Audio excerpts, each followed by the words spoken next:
This is a very, very shocking news. This is very shocking. South Africa has just hit $15 billion on agri-product exports. This is very, very shocking news. Today I'm going to be breaking down on why the South African market, agricultural market, was able to reach this number of amount of money on a trade. Ladies and gentlemen, good morning, good day, good evening. Hope that you are doing well. My name is Mascole and I hope that you are doing well. Please, if you are new in this channel, please make sure that you like and you subscribe. Thank you very much. Please don't forget to follow me on this channel, as we are going to be bringing more news and more news. We're going to break it down. South African agriculture has just hit for the first time 15 billion US dollar on the agricultural product, on the exports, on the things that we are selling outside. And then what does it mean? It means that South African agriculture is doing very, very well. Though we are in some quarters, we are under strains, there are high tariff, but despite that, South Africa is able to achieve this high number. Let me tell you something. On 2024, the export of South African agriculture was on 13 billion. But now we have increased that number. We have increased that number with 15 on 2024 was 13.7 billion. But now on 2025, the number increased around like 15.1 billion. You see? So there is a lot of increase. And then the amazing part is that the lion's share of this product is Africa. 50 to 50% of the products are in Africa, and then in other various in part of Europe and Saudi Arabia and those countries. Europe and Asia, some products are there. But I want us to talk about Africa, because the reason why that it is important for Africa to notice this, that these agricultural products are only, majority of them are we export them in SADC. Hence, EFF has been advocating free trade among Africa. Let us listen to this video and I'm going to come back. I'm not sure why there's a consistent misunderstanding of the EFF's open border policy, because fundamentally at the root of it is that we want to promote intercontinental trade, intercontinental development, ensuring that we develop an African economy where there's collaboration in building mutual infrastructure and beneficial relationships. But also there must be open travel across the continent, not necessarily undocumented. Sure. So the EFF believes in documentation. We do believe in documentation. There's no other way you're going to run a stable society. No one can just come and go anywhere. I mean, to get on a flight, I had to produce an ID now. We believe in documentation. We subscribe to it. They also believe in borders. We don't believe in borders. At all? We don't believe in borders at all. When you speak about easy travel, would there be a border, or is it in another mechanism? Look, the fact of easy travel is that we must be able to travel and trace each other's existence in any country that you go to. Okay. But borders are created for colonial purposes. So just to say that there must be ease of movement doesn't mean you believe in borders between certain places. I mean, there's geographical locations that are established now as a result of borders. Yeah. But we're saying there mustn't be a hindrance to trade. There mustn't be a hindrance to interactions across the continent. There mustn't be taxation of trade between Botswana and South Africa, because it hinders our economic development that is mutually beneficial. The misconception about us saying that we just want everyone and undocumented to come here comes from a declaration that people must find creative ways into South Africa during COVID-19. Now, the people we were specifically speaking about is those who had left South Africa before the lockdown and then were told that they can't come back when the lockdown regulations had been lifted. That was the context. That was the context of that declaration. Okay. There are people who are documented, who reside in South Africa, who have children in South Africa, who have children who go to school in South Africa, who are not being allowed to return to South Africa post-lockdown regulations. And we're like, but what does that even mean? These people's lives are here. Their properties are here. Their kids are here. Their entire livelihood is here. And you're saying they can't come back. So that is the context in which that You was guys said. said find creative ways. Find now. creative ways to come in because you're from here. You're basically here. You're someone who's recognized legally to be here. Yeah. So that was the misconception around that. And it's something that has been running for years now. But we want there to be ease of travel within Africa as a continent so that we can build mutually beneficial economic and trade, political and cultural relationships.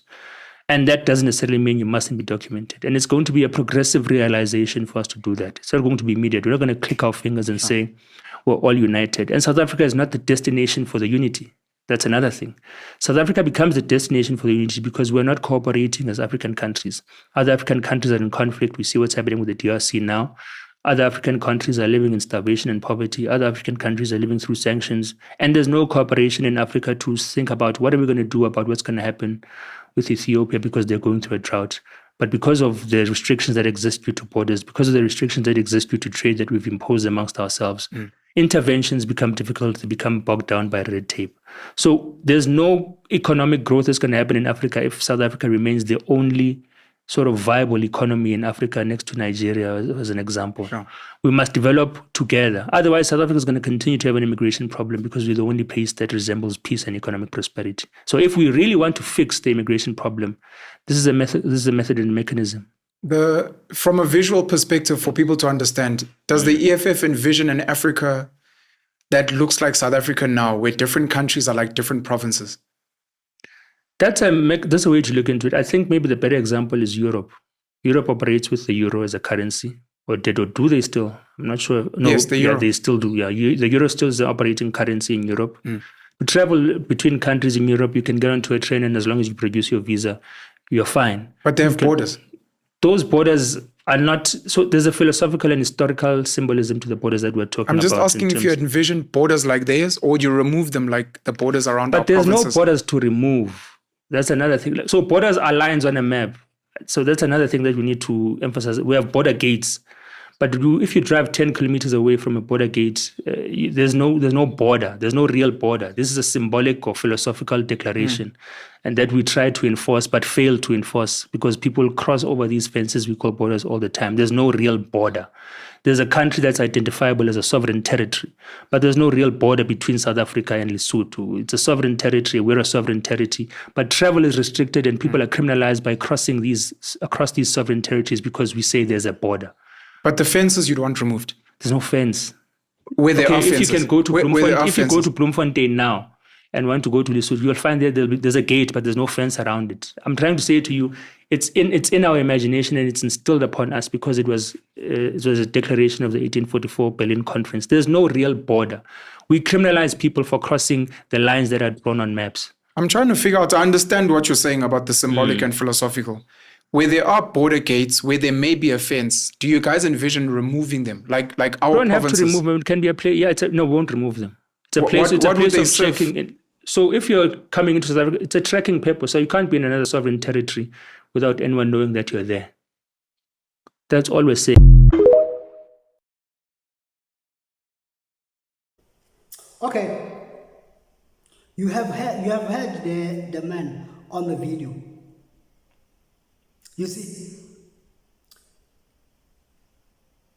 And another thing is that these products, they are in Mozambique, Lesotho, Botswana, Zimbabwe, Namibia, all the SADC countries. We have a free trade agreement on these countries. And the amazing thing is that when you are looking at this on another level, looking at the free trade agreement in Africa, but our free trade agreement, there is still a constraint on it. Why there is a constraint on it? Because there is this issue of borders that people are fighting about. Hence the EFF said that let us have free border country. But it does not mean that there will be no documentation. So we can't have someone who's coming from Zimbabwe not documented when he's coming to South Africa. We can't have that. But we need to make that access to be accessible. We need to make that to be very, very accessible. And then it must not something that is done in South Africa. Zimbabwe must have it. Every country, just think about if we can have 100% of our agricultural product going to Africa, 100% of them going to Africa. Let's say again 80%. Where the African community will say no, we are going to prioritize our products. 80% of the products that we have in Africa, they must be traded among Africa. I'm telling you that we can be the envies of others.